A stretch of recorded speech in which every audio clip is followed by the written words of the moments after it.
And Kira, give me your last name again. Antrobus.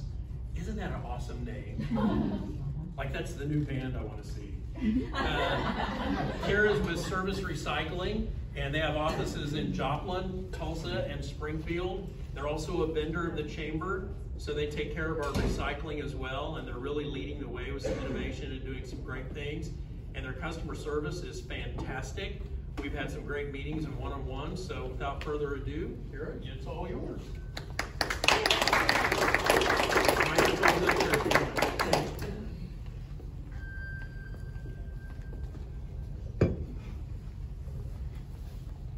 Good morning. Good morning. Good morning. As Doug said, my name is Kira. I would like to tell you just a little bit about myself.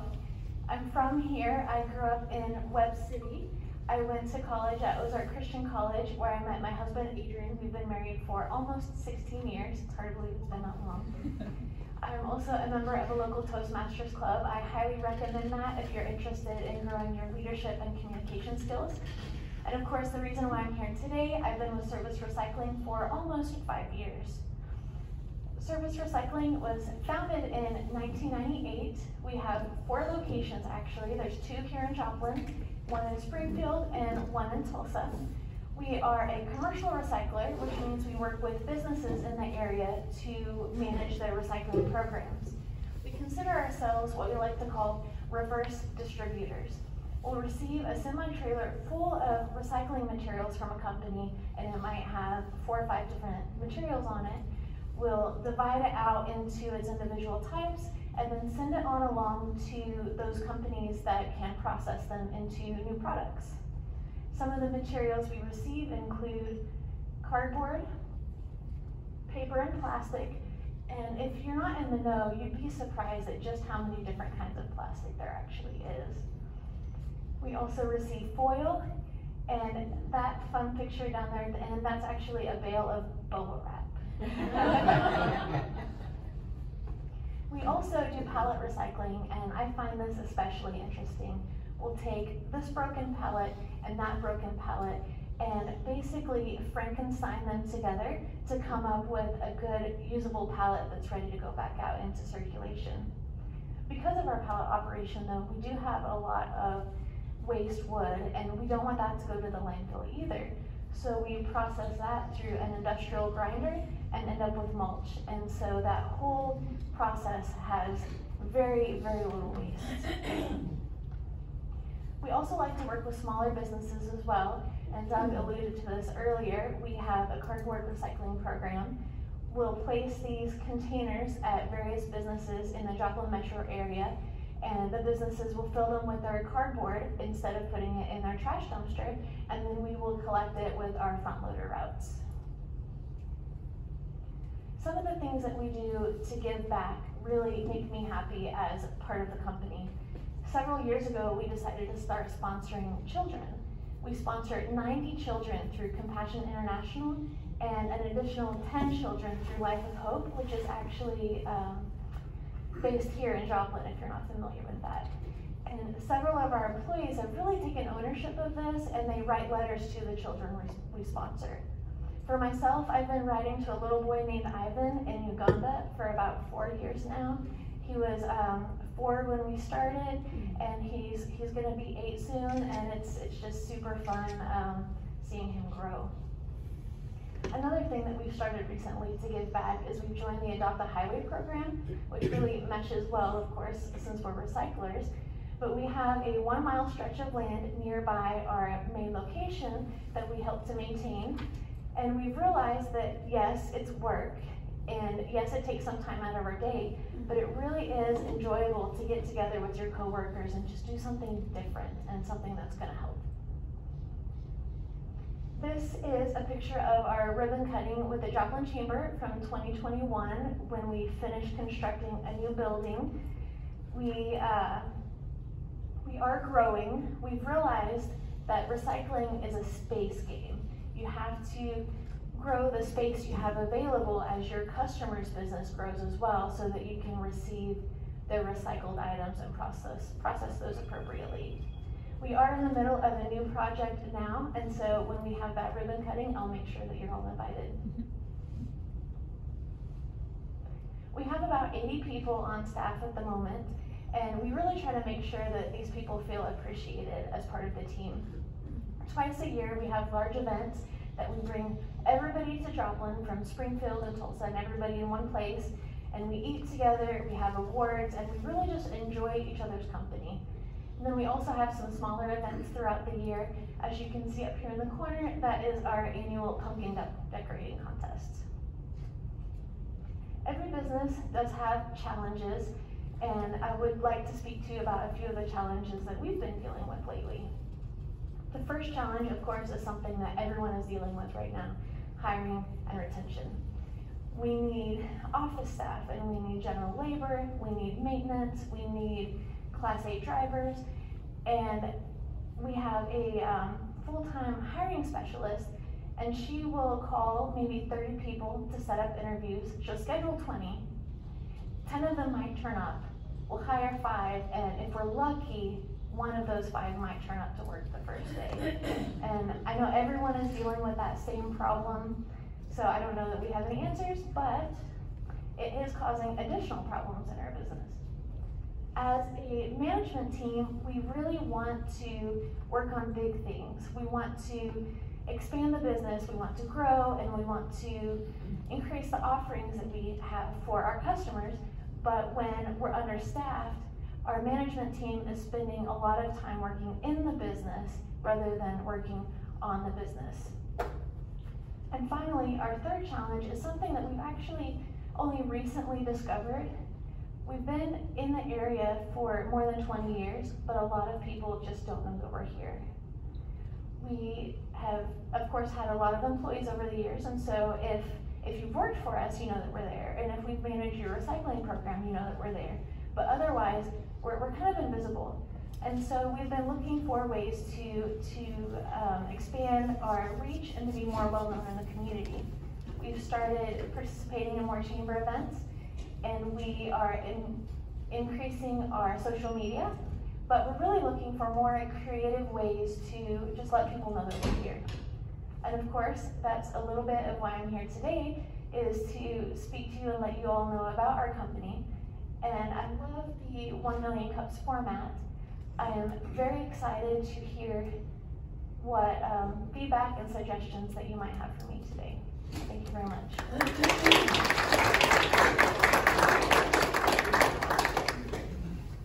All right, questions from the audience?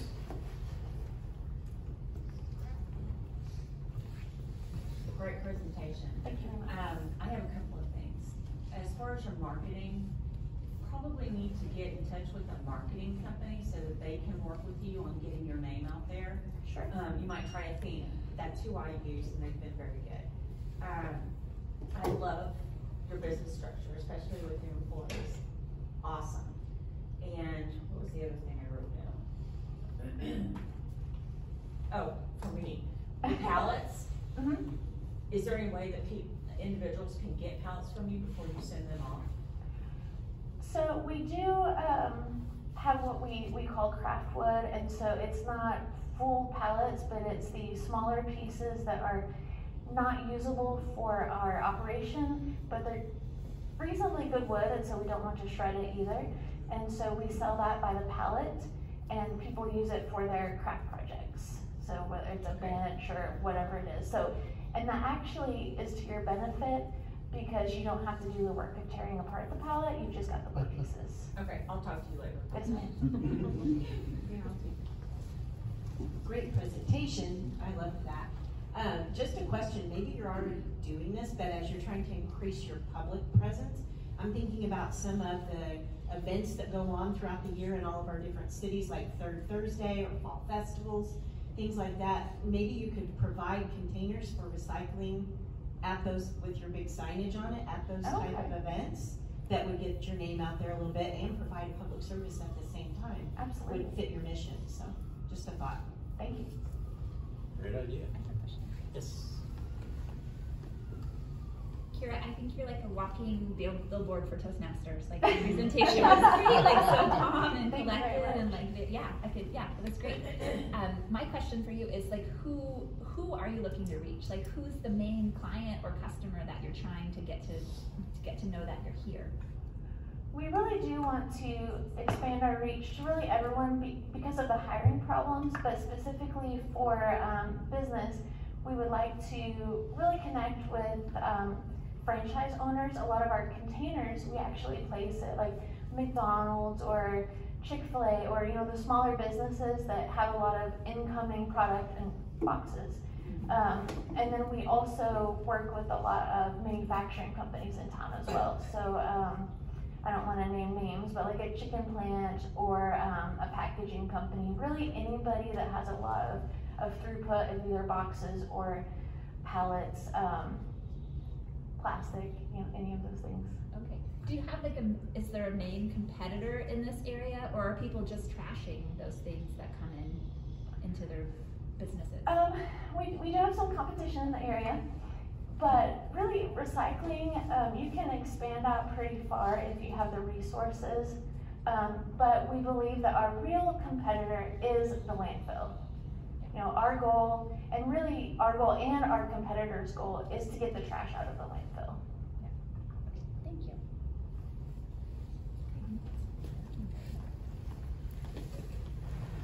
Good job. So one of the things, we work with a client in Neosho, and they are very much, I think like you guys are, is very forward about creating a culture in their business, and I think you guys are kind of doing that too. So what they did is they did a hiring event, but it wasn't like publicized kind of thing. What they did is they have over 150 employees, so they had their employees invite people that they thought might be, you know, good, or just to kind of find out more about it.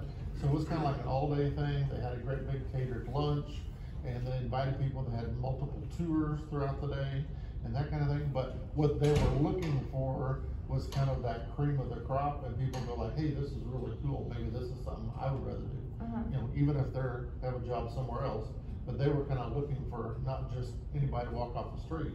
But anyway, that might be an idea of something you guys could do, so people could actually get in there and see what it's really about instead of just flying on a piece of paper. That is really interesting. We do have a referral program, but tying something like that into it really seems like it could be very effective. And then on the mulch, do you sell that? So we actually don't sell that to the public. We did that at one time, but there were some safety concerns of having that many people in the facility.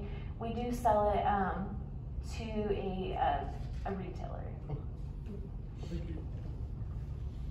Anybody else?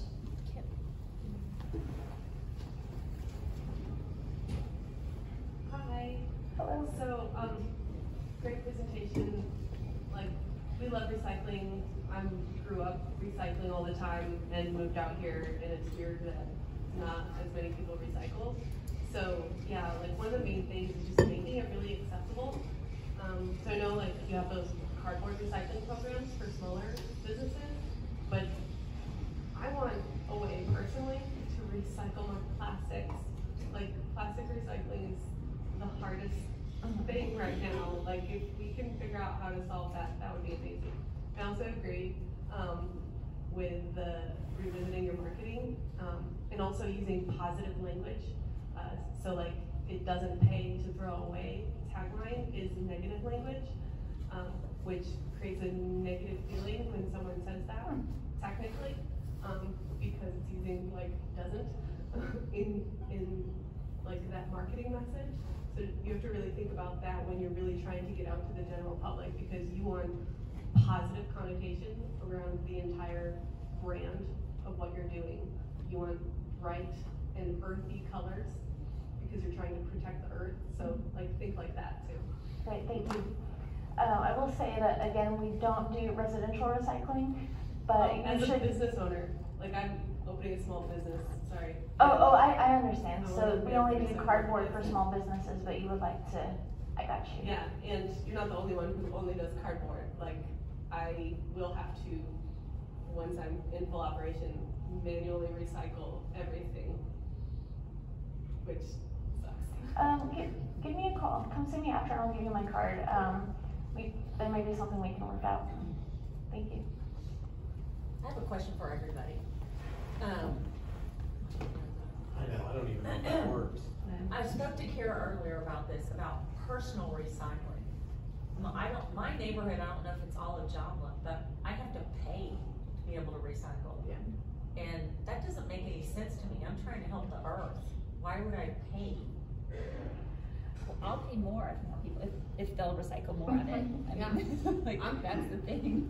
I'm disappointed that like they cut our recycling down from every week to every other week. Yeah. So we had to get another bin. We literally throw away more recycled materials than actual trash because we compost and recycle and collect our glassware and manually bring our glass into the recycling center. Like, it's a lot of work to recycle, but that's how I was brought up. And like, I'm from upstate New York, and it's baked into the system. There's recycling bins everywhere, all around town, in every single space where there's a regular trash can, there is a recycling bin.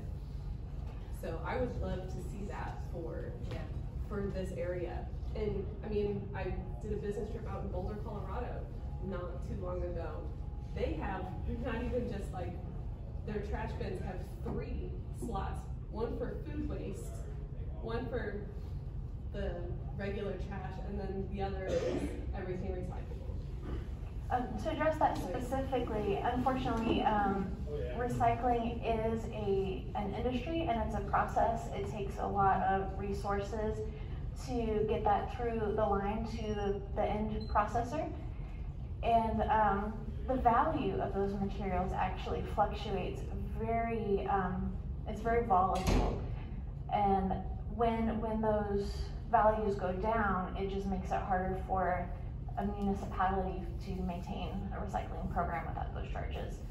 I also wanted to mention, bringing up the cost of recycling, what really makes me proud is that we are reducing the trash that's going to the landfill, but it's reducing these companies' waste management bills as well. So it's saving them a little bit of money.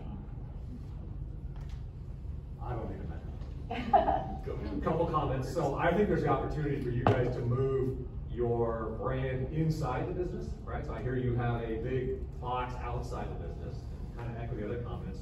If you provided recycling bins inside the business, right? If you decide to do plastic, you put a plastic recycling bin inside the business, there's branding right there. Okay. Right on your brand. It's in the kitchen, it's in the break room, right? It's scattered around the business. So you, consumers. it's in front of consumers, right? You Sure. can see your brand everywhere. So I think you have an opportunity to kind of bring it inside the business. I also think there's a tremendous opportunity on your trucks, on your bins, right? I saw a picture of a truck, I think it had your name on it and the phone number, right? To me, that's a moving billboard. There's people in big cities who pay, like in Vegas, to be on moving billboards. Right? There's moving billboards that drive up and down the strip, right? People pay to do that. I think you have the opportunity to do something on your trucks, something on your bins, right? So there's always, you hide the bin in the back, behind in the corner, and it looks a little dirty, right? You know, make it look nice, make it look clean, and put your marketing message on it. And maybe like say like the charity you support. Sure. Right? Who you're supporting this year or this month or this quarter is on your truck, right? It's on the side of your truck that drives all around the city all day long, right? People see that all day long. Great, thank I you think very there's much. opportunity there. I have another comment. I know you were talking to me earlier about y'all's location, but you're behind something. Do y'all have the signage? That is actually in progress. We're putting a sign up that's actually on Main Street, and so we will be a little bit more visible at that point. So, great, thank you. Anybody else? I got one. Having been a small business owner, I know there are times when you're dealing with things and you have to manage the impossible. So everything that's being said is great. So not to be argumentative with all these brilliant ideas, but the first step is you're dealing with a labor shortage. So we could implement all of this, but if it doesn't cash flow, that's not good for the business. So those could be goals for long term. Everybody's dealing with labor issues and retention issues right now. It is the single most repetitive conversation we have with our members of the chamber. And it's serious. So we've got to, all of us have got to be more creative. And I think that although it was a feel-good thing 10 years ago, 20 years ago to talk about culture in business and those types of things, I've read several articles over the years in Forbes that, you know, yes, salary is important, but also to be appreciated. So the quality of leadership, leadership style, and developing a culture among colleagues inside the organization is a really powerful thing. Because nobody wants to have a narcissist or a toxic person on their team. And so doing things internally to grow and build on that, and in all of your pictures with your team, those were genuine smiles. So one thing I would encourage you to do on your social media pushes, everybody's got a video camera in their phone now, right, in their pocket. Pick out some of the people that are on your team that really love working there and their coworkers, and just have them talk for 10, 12 seconds, 15 seconds, and talk about what a fantastic place it is to work there because of the people, the appreciation, getting behind what you're doing to help the environment, and all of that, and push that out on social media. And that, when you do look for employees, people that are in that mindset will naturally be drawn to you, because like with Simon Sinek in his book, he talks about people don't work for what you do, they work for why you do it. And that's the first hook in getting somebody to work for you. It's already in that mindset of having a good culture. Then when you get that retention rate up and you're getting the proper people coming, then you can execute what you're doing so that you can scale up. Like I said, you know, in a small business, it is really managing the impossible. But all these are great ideas, but you got to have people working. Right, exactly. So. I think that's a fantastic idea with the videos. Thank you. Sure. Anybody else? All right, round of applause. Good job.